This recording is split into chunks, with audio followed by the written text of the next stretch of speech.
Dari sinilah jelas ya pertanyaan tadi, kenapa banyak orang yang tahu wajibnya sholat tapi nggak mau melaksanakan sholat? Karena rasa tahu itu hanya sekedar informasi, tidak dibangun berdasarkan pemahaman.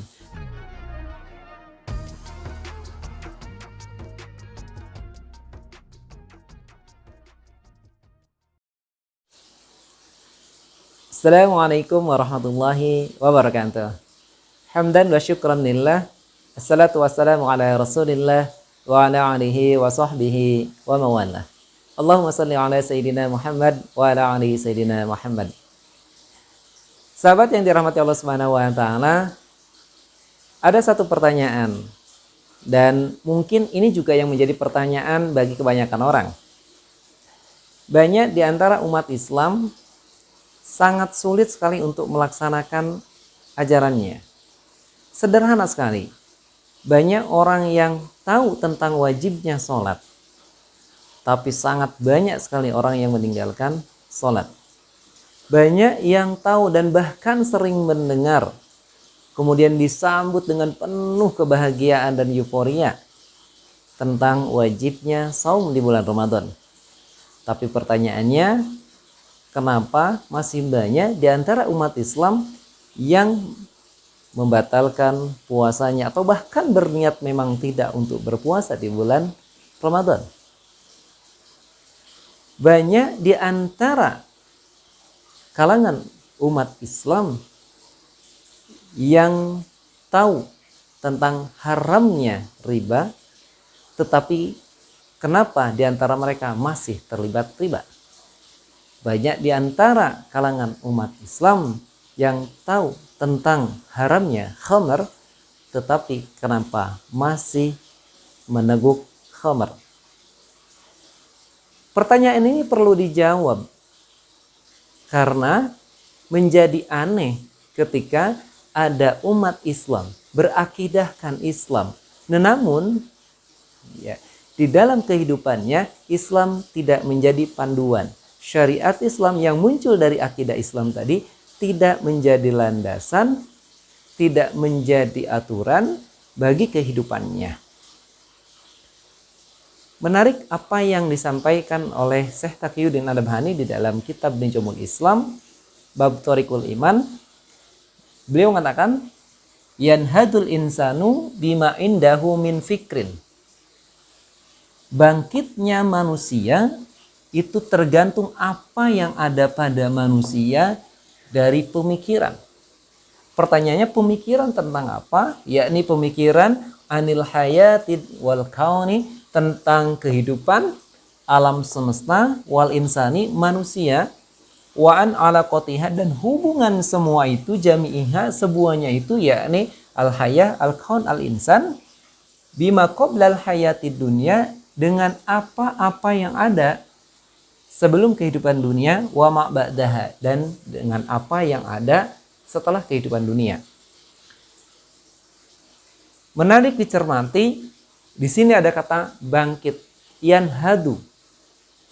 Ya, yanhadu ini bisa bermakna irtifa, meningkat. Jadi pada saat kita duduk terus kemudian kita bangkit, berarti kan kita berdiri. Yang tadinya kita posisi rendah terus kemudian kita berdiri. Atau intikal, berpindah dari satu keadaan kepada keadaan yang lain.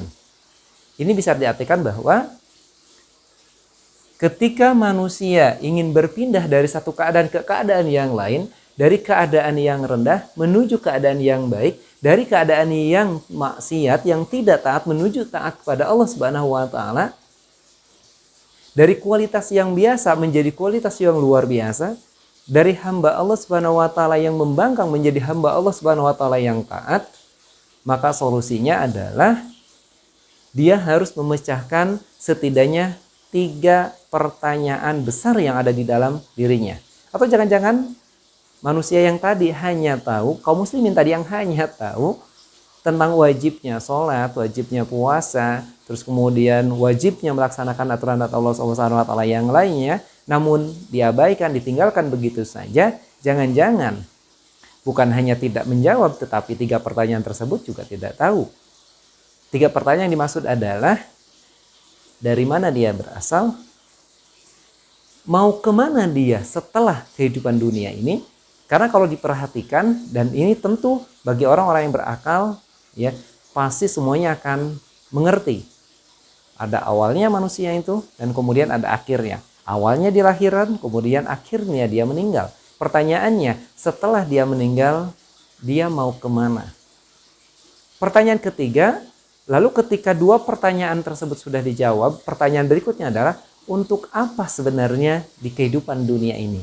Inilah yang dimaksud oleh Syekh Taqiyuddin An-Nabhani, ya, tentang bagaimana seseorang itu bisa berubah, bagaimana seseorang itu bangkit, tergantung cara berpikir tentang kehidupannya, cara berpikir tentang alam semesta, cara berpikir tentang kehidupan, dan cara berpikir tentang dirinya. Dari mana, mau kemana, dan untuk apa. Serta apa hubungan ketiga tersebut dengan sesuatu yang ada sebelumnya. Siapa yang ada sebelumnya? Dan berpikir tentang sesuatu ada apa setelahnya. Artinya, dia memikirkan secara keseluruhan tentang asal-usul kehidupannya tanpa ada yang terlewatkan. Dari sinilah kemudian muncul sebuah pemahaman, di mana pemahaman itu akan menggerakkan dia untuk melaksanakan atau tidak melaksanakan sesuai dengan apa yang dia pahami. Sebagai contoh tadi, orang yang hanya mengerti atau orang yang hanya tahu tentang wajibnya sholat, maka rasa tahu tadi atau pengetahuan tadi tidak ubahnya seperti informasi yang masuk. Jadi informasi yang masuk, ya, dan ini tidak berpengaruh. Bisa jadi informasi yang masuk itu hanya disimpan dan kemudian keluar begitu saja. Ya, sehingga wajar, ya, dia sering hadir di pengajian, sering mendengarkan penjelasan-penjelasan bahwa tentang wajibnya sholat 5 waktu, wajibnya saum Ramadan, saum sebulan penuh di bulan Ramadan, ya, haram untuk memakan riba, terlibat dalam aktivitas riba dan sebagainya, ya. Namun itu semua tidak menjadikan dia, tidak menjadikan dirinya, ya, itu mengikuti apa yang dia ketahui tadi. Kenapa? Karena memang hanya sekedar tahu. Ya, hanya sekedar tahu itu hanya sekedar informasi. Yang bisa jadi informasi itu ya tidak akan berpengaruh sama sekali. Oh, sholat itu wajib. Oh, puasa itu wajib. Oh, riba itu haram. Tapi pengetahuan itu tidak kemudian menjadikan dia berubah. Pengetahuan itu tidak menjadikan menggerakkan dia, ya, untuk melaksanakan ketika dia tahu itu wajib, meninggalkan ketika tahu dia itu haram. Di sini letak perbedaan, ya, orang yang hanya sekedar tahu dengan orang yang faham, ya. Orang tahu wajibnya sholat berbeda dengan orang yang faham wajibnya sholat. Ya, saya berikan ilustrasi seperti ini. Ya, orang yang hanya tahu wajibnya sholat, ya, ketika ada ustadz yang menjelaskan, ya, bapak-bapak, ibu-ibu, ya, sebagai umat Islam kita diwajibkan sholat, ya, setidaknya 5 waktu dalam sehari, ya, sebutanlah satu-satu, ya, maghrib, isya, subuh, zuhur, kemudian asar, ya, itu adalah informasi, ya, informasi yang kemudian masuk, oh iya sholat itu wajib, ya, ini hanya sekedar informasi. Berbeda ketika menjelaskan tentang kewajiban sholat itu, ya, melalui sebuah pemahaman. Contoh, ya, manusia, ya, sekalian menjawab 3 pertanyaan tadi, ya. Di sini ada katakanlah di sini kehidupan dunia, ya. Sini ada alam semesta, ada kehidupan, ya. Di sini ada alam semesta, di sini ada, ya, al-kaun, ya. Kemudian di sini juga ada kehidupan al-hayah, ya. Kemudian di sini juga ada al-insan.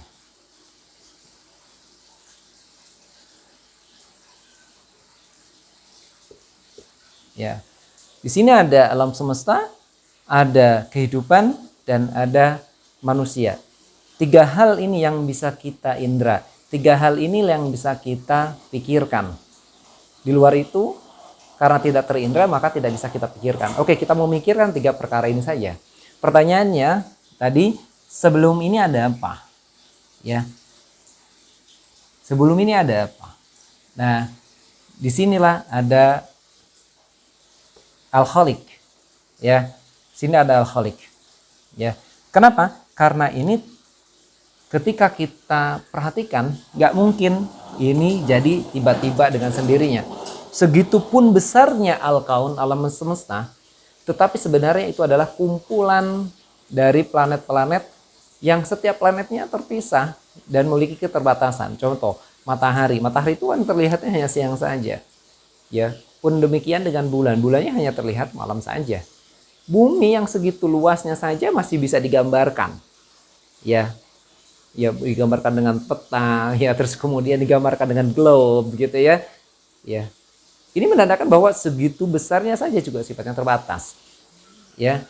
Pun demikian juga langit, bintang-bintang dan sebagainya semuanya serba terbatas. Artinya sesuatu yang terbatas jumlahnya banyak pun tetap saja sifatnya dia terbatas. Nah, karena keterbatasan itu artinya nggak mungkin jadi dengan sendirinya, pasti ada yang mengawalinya. Nah, pertanyaan siapa yang mengawalinya tadi?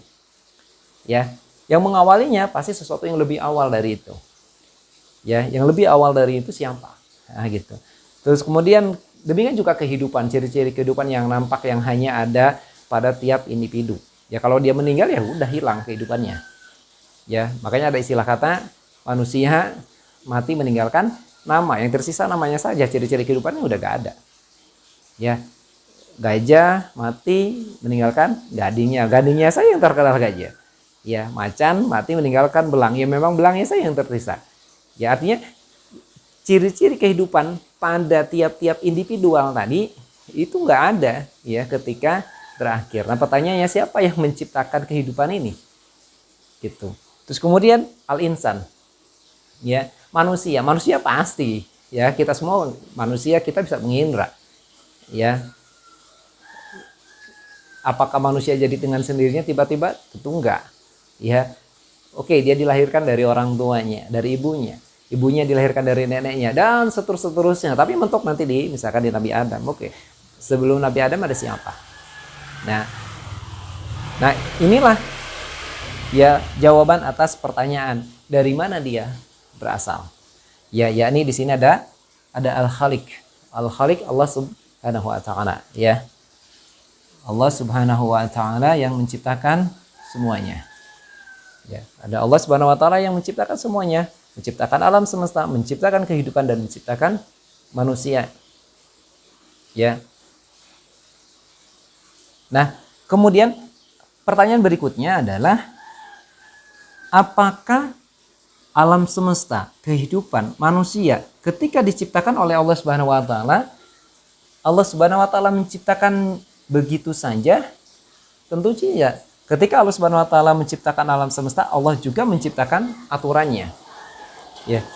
Bagaimana Allah Subhanahu wa taala menciptakan aturan untuk bumi? Bagaimana Allah menciptakan aturan untuk langit? Bagaimana Allah menciptakan untuk kapan turun hujan dan kapan nggak turun hujan, bukan karena pawang hujan ya. Ya, tetapi semua berjalan atas kehendak Allah Subhanahu wa taala. Gitu ya. Semuanya mengikuti aturan Allah Subhanahu wa taala. Kebayang kalau bumi yang dia setiap saat itu mengelilingi matahari, ya, terus kemudian protes, capek, nggak mau keliling lagi. Kebayang, dia hancur, gitu ya, hancur alam semesta ini. Nah, karena alam semesta ini berjalan sesuai dengan aturan Allah Subhanahu wa taala, jadi ketika Allah Subhanahu wa taala menciptakan alam semesta, Allah menciptakan aturan dan semuanya tunduk patuh pada aturan Allah Subhanahu wa taala, maka alam semesta ini berjalan dengan lancar. Ya, demikian juga dengan kehidupan, ciri-ciri hidup.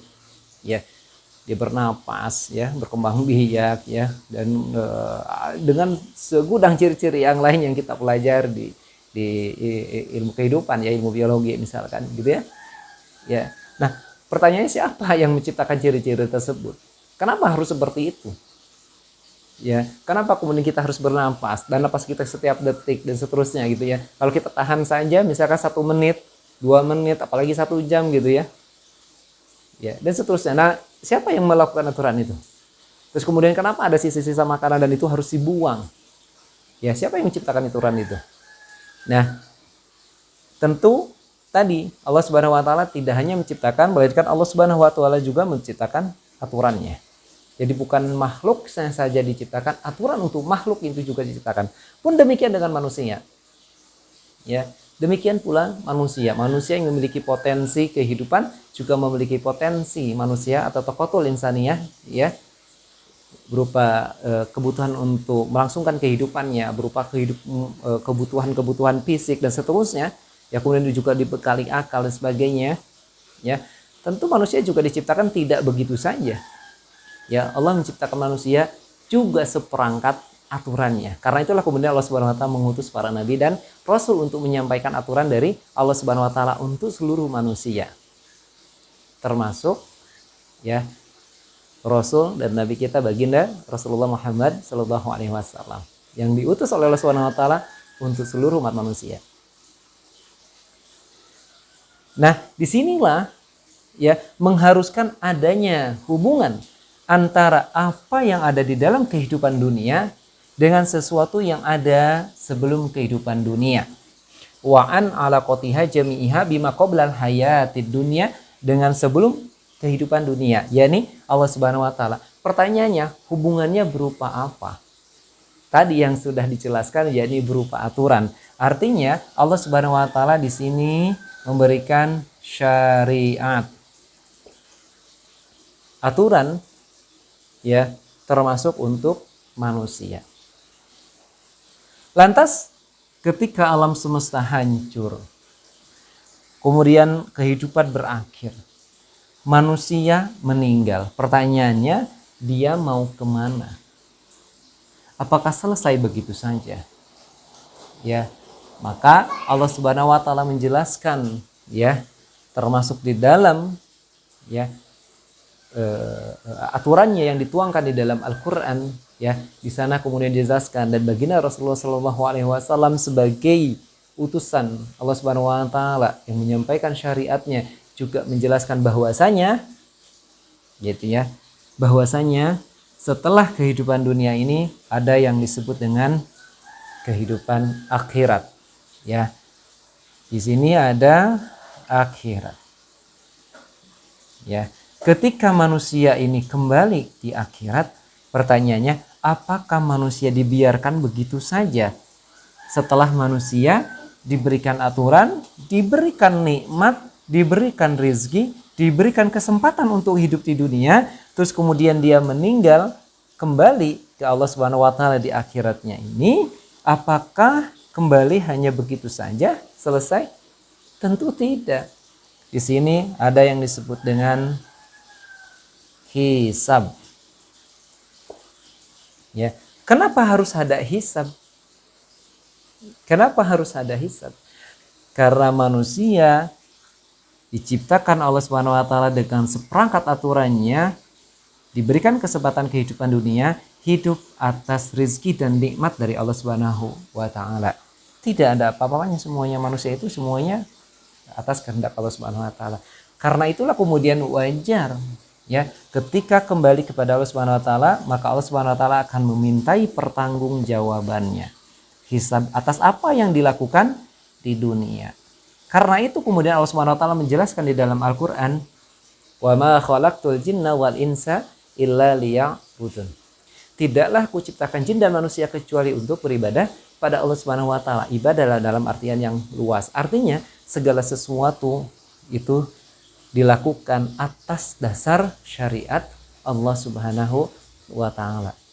Syariat Allah Subhanahu wa taala, karena nanti di sini akan ada hisab dan kemudian akhirat menanti balasan, surga kah, neraka kah? Karena itu adalah merupakan pokok dari agama. Bahaya kalau ini tidak diyakini, karena dijelaskan oleh Subhanahu wa taala di dalam Al-Qur'an yang pasti kebenarannya, tidak ada keraguan sama sekali, gitu ya. Maka ya, syariat Allah Subhanahu wa taala, ya, diantaranya terkait dengan ya ibadah, ya, terus kemudian terkait dengan ya makanan, ya, kemudian pakaian, ya, kemudian muamalah, kemudian ya di sini ada juga ukubat, ya. Nah, maka dari sini bisa kita pahami ya, salah satu syariat Allah Subhanahu wa taala yang disampaikan kepada manusia untuk dilaksanakan misal terkait dengan ibadah. Dan salah satu ibadah yang disyariatkan adalah salat. Sehingga ketika ada panggilan hayya 'alas shalah, dia paham. Dia paham, bukan hanya tahu. Bukan hanya tahu, oh itu panggilan sholat. Bukan hanya tahu, oh sholat itu wajib. Enggak hanya tahu. Kalau hanya sekedar tahu, tadi hanya sekedar informasi. Kalau hanya sekedar informasi, ya makhluk hidup selain manusia juga punya pendengaran. Ya, dan dia juga bisa mendengar. Ketika saya sampaikan misalkan ke Mbembe sholat, ya dia mendengar. Tapi masalahnya apakah itu menjadi sebuah pemahaman yang akan menggerakkan ketika ada panggilan sholat, dia sholat? Enggak, karena dia nggak punya akal. Ya, hewan nggak punya akal. Manusia itu punya akal. Punya akalnya gini, ya. Ketika dia berpikir, oh iya, saya itu makhluk Allah. Saya diciptakan oleh Allah Subhanahu wa taala. Saya nggak mungkin jadi dengan sendirinya. Kalaupun saya dilahirkan dari orang tua saya, dari ibu saya dilahirkan dari nenek saya, dan seterusnya nggak mungkin ya ada manusia tanpa Allah Subhanahu wa taala menciptakan kita. Ketika Allah Subhanahu wa taala menciptakan kita, ternyata Allah juga menjelaskan ya, Allah juga menjelaskan bahwa Allah Subhanahu wa taala juga sekaligus memberikan aturan kepada manusia.